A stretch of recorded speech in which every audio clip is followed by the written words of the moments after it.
Assalamualaikum warahmatullahi wabarakatuh. Nama Fahrul Ilma NIM 1120061. Kelas HKIB Hukum Keluarga Islam B. Di sini saya akan menjelaskan tentang pemikiran kalam aliran Asy'ariyah. Langsung saja, aliran Asy'ariyah adalah Al-Syariah adalah nama pengikut Abu Hasan Ali bin Ismail Al-Syariah dan berkembang menjadi aliran teologi dalam Islam. Selanjutnya dikenal dengan aliran Asy'ariyah yang dinisbahkan kepada Abu Hasan Al-Syariah yang merupakan peletak dasar atau pendiri dasar teologi ini. Adapun doktrin-doktrin teologi Asy'ariyah kita bisa melihat pada kitab-kitab yang ditulisnya. Yang pertama, Maqalat al-Islimiyin yang merupakan karangan pertama dan berisi soal-soal kepercayaan Islam. Yang kedua, Al-Banah Usul Al-Diyanah berisikan tentang kepercayaan ahli al-sunnah dan pernyataan penghargaan terhadap soalan yang banyak dan penting. Yang ketiga, kitab Al-Lumafi Al-Rad ala ahli al-Ziya wal al-Bidah. Isinya sorotan terhadap lawan-lawannya dan beberapa persoalan ilmu kalam. Adapun pokok-pokok ajaran Abu Hasan Al-Syariah, yang pertama adalah zat dan sifat-sifat Tuhan. Dalam Asy'ariyah, yang pertama, zat dan sifat-sifat Tuhan. Dalam Asy'ariyah, Allah mempunyai ilmu karena alam yang kita huni ini diciptakan oleh Allah dan tidak akan ada kecuali diciptakan oleh Allah itu sendiri. Selain Allah tidak bisa menciptakan alam. Yang kedua, kebebasan dalam berkehendak. Maksudnya bahwa manusia itu mempunyai perbuatan yang bebas namun ada terikat. Artinya terpaksa tapi harus mempunyai kebebasan. Yang ketiga, akal dan wahyu. Asy'ariyah semua kewajiban dapat diketahui melalui wahyu. Akal menurut Asy'ariyah tidak mampu menjadikan sesuatu menjadi wajib dan tidak dapat diketahui.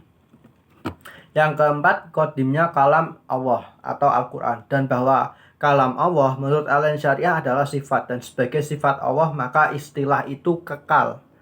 Nomor 5, melihat Allah, bahwa Allah dapat dilihat di akhirat namun tidak dapat kita gambarkan ataupun jelaskan. Jadi argumen logikanya itu bahwa Allah itu ada tapi kita tidak bisa menggambarkan atau menjelaskan bentuk Allah itu seperti apa.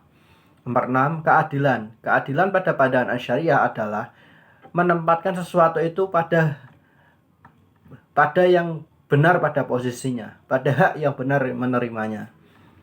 Nomor 7, kedudukan orang yang berbuat dosa. Asy'ariyah berpendapat bahwa mukmin yang berbuat dosa besar adalah mukmin yang fasik, sebab iman tidak mungkin hilang karena dosa selain kufur. Maksudnya, semua mukmin itu akan berbuat dosa, tetapi iman itu tidak akan hilang pada jiwa mukmin itu. Selanjutnya adalah tokoh-tokoh Al-Syariah. Yang pertama, Al-Baqillani yang wafat pada 403 Hijriah atau 1013 Masehi. Al-Baqillani mengambil teori yang telah dibicarakan aliran Mu'tazilah dan dijadikan dasar penetapan adanya kekuasaan Tuhan yang tidak terbatas. Alam ini baginya tidak lain hanyalah kumpulan jauhar, yaitu bagian yang tidak dapat dibagi-bagi lagi.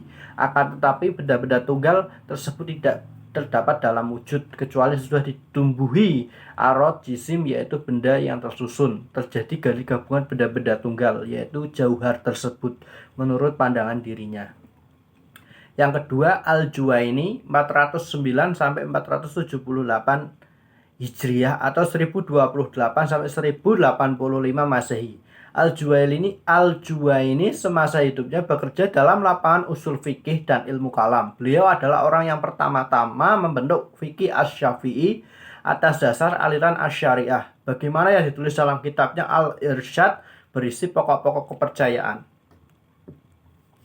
Adapun sifat Tuhan menurut Al-Juwaini dibagi menjadi dua. Yang pertama, sifat nafsiyah, yaitu yang ada pada zat Tuhan tanpa ilat. Zat maknawiyah, yaitu yang timbul sebagai kelanjutan sifat nafsiyah tersebut. Yang ketiga, Al-Ghazali 450 sampai 505 Hijriah. Al-Ghazali mempunyai kedudukan sangat penting karena meninjau semua persoalan yang telah ada dan memberikan pendapat yang kini telah dipegang oleh ulama-ulama Islam. Dalam gelarnya ia mendapat julukan Hujjatul Islam atau tokoh Islam. Dalam soal metode, ia menggunakan logika Aristoteles dan ia adalah orang yang pertama mempergunakannya. Metode yang baru ini nampak jelas dalam kitabnya. Yang pertama, Tafatul al-Falasifah, yaitu yang berisi keruntuhan filosofi-filosofi. Al-Ra'du ala al-Badiniyah, membahas atau membentang aliran batin. Al-Iqtisad fi ilmi al-Tiqad, jalan tengah dalam ilmu kepercayaan. Al-Risalah Al-Qudsiyah, risalah yang dikarang di kota Quds. Yang keempat adalah Al-Sanusi 833 sampai 895 Hijriah atau 1427 sampai 1490 Masehi. Ulama menganggap dia sebagai pembangun Islam karena jasa dan karyanya yang banyak dalam lapangan kepercayaan dan ketuhanan. Adapun kitab-kitabnya, yang pertama Akidah Ahli Tauhid atau Akidah Tauhid Besar dan syarahnya berjudul Umdah Ahli Al-Tauhid wa Al-Tasdid, yang artinya pegangan ahli kebenaran, maksudnya ahli sunnah. Yang kedua Al-Bahrahin atau juga Akidah Tauhid Kecil, yaitu Risalah al. Ya, terima kasih. Mungkin cukup sekian dari saya yang dapat saya sampaikan. Mohon maaf jika ada kekurangan ataupun kesalahannya. Wassalamualaikum warahmatullahi wabarakatuh.